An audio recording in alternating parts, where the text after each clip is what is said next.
Hi again then guys, and welcome to, of course, another specific look at a certain car from the lineup of GT Sport, and this is, of course, technically speaking, the ultimate performance car in the game.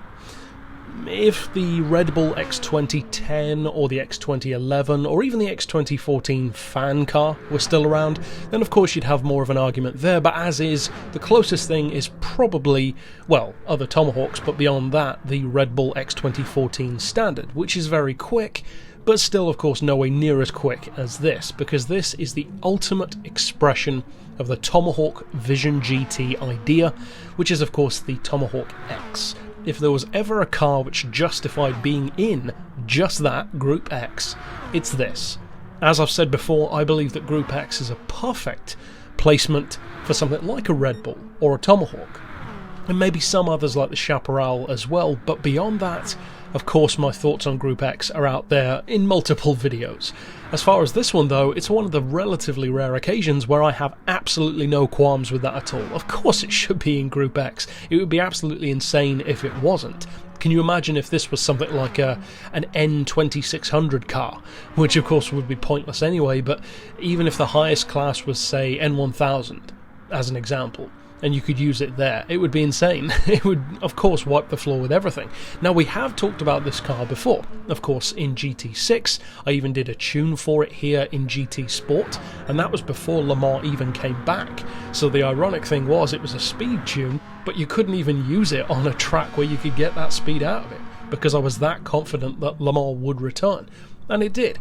So tracks like that are, of course, the perfect circumstance to use something like essentially a 400 mph supercar, which is basically what the Tomahawk is. It's got this big beefy 7-litre V10 turbo aspirated engine, all-wheel drive, one of the most advanced wacky active aero systems imaginable, but behind all of the clever tech, if you look at the car itself, it really does have the shape and the profile and the stance of a supercar. This is not a racing car in the same kind of form as many of the other Vision GT cars are. Some of them look like touring cars, some look like rally cars, some even look like formula cars, which you could argue the Chaparral does, like a futuristic Grand Prix machine. This one doesn't. This is pure supercar shape. You could imagine, for instance, the Tomahawk S actually being a real car with 1,000 horsepower, because that one is much more feasible than something like the GTSR or, of course, this one. Now, in terms of power, it's actually nowhere near what it was in GT6. We had, I believe it was 2,690 horsepower, I think, with the oil change, whereas now it's 2,586, which is, of course, pathetic in comparison. Not quite. It's by far the most powerful car in the game. It's also got 898 pound-feet of torque, which actually doesn't sound that great for a 7-litre V10. It's interesting the way it delivers that power and torque. You would typically assume it to have a lot more torque than that, but the engine is about as close to a race car in style as the car itself gets.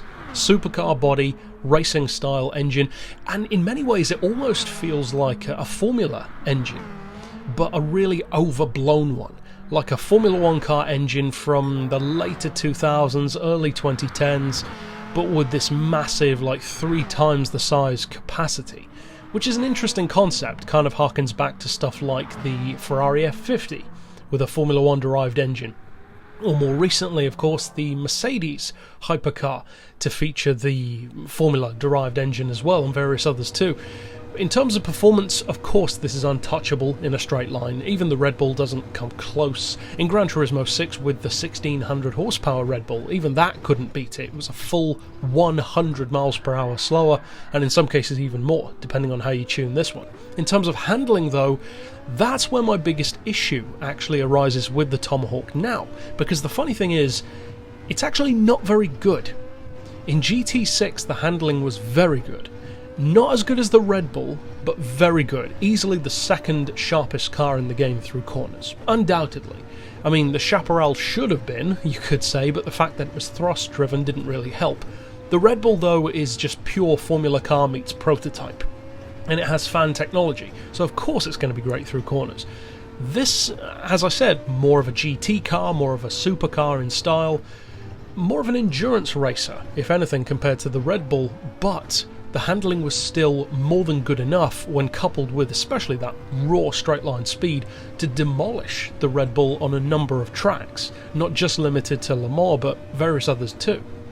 However, now, to me at least, and I've tried multiple different tuning methods with the car, I just find the handling ridiculously bad compared to what it was, which in a funny kind of way is far more realistic. It should be a difficult car to drive. It's a 2600 horsepower, 750 kilo car. That's literally like having a Peugeot 905 in terms of weight, but with active aero instead of fixed downforce, and twice the power of your average hypercar these days. Of course it should be a challenge. It should be by far the most challenging car in the game, if you ask me. In terms of handling though, I don't know, it kind of neuters what the car could do before. And you could argue that's good, because it is more realistic. But on the other hand, what is the point of a car like this but to just have fun? It serves no practical purpose. It's about as relevant to the car world as the Tomahawk bike is to the bike world. Ironically also from Dodge, the 400 mph, or at least theoretically 400 mph crazy Viper engine motorbike that they made with 4 skinny tyres, that big chrome ugly thing that looks like a piece of metal with a pair of handlebars on top. That one and this one are respectively the craziest of their type, you could say. But they don't use that to full effect anymore. And that's an interesting choice, because on the one hand I like it, it does make the car more realistic, but on the other hand it kind of undercuts the whole point of the car.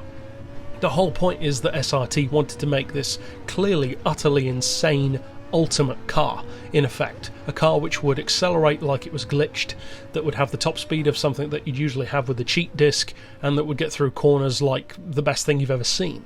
Now it just doesn't feel like that anymore. It's still quick, but it's not quite as quick. The acceleration is dominant, but it still doesn't feel quite as quick as it was before, and the handling in particular is not even close to what it was in GT6. So it's an interesting dilemma overall. The Tomahawk is a car which is typically used as a punchline, by myself sometimes even, but for 1,000,000 credits, of course the bang for buck is second to none. It's untouchable, put simply. But in terms of usability, well, of course any Group X car is far more limited. This one, for obvious reasons, is as well. Now, it is one of my highest mileage cars because I used to use it to earn money with in custom races around oval tracks, so it actually can pay for itself, unlike a lot of the other Group X cars. So it's not the kind of car that I'd say don't buy because it's not worth the money, because with a lot of Group X cars I would potentially say that. With this one though, I think that if you're looking purely to have the most stupid, fun experience of sheer performance in the Gran Turismo series, well, of course, this is the one to go to, and arguably, you could even say that that is more so the case now than it was in GT6, because in GT6 the Red Bulls were a perfect alternative. They could still do over 330 mph and could outhandle it through corners. Whereas now, those Red Bulls are not in the game anymore, it's just the standard which is nowhere near that quick. So now this car kind of has the monopoly on those insane vehicles. So overall, certainly worth a look, don't expect to use it all the time, and the handling as a track car is very underwhelming compared to what it used to be, but still, it's crazy, it's like a Hot Wheels car put into a sim racing game. What's not to love about that? But that is it for this pick. Of course, I will see you guys next time, and for now, as always, thanks for watching.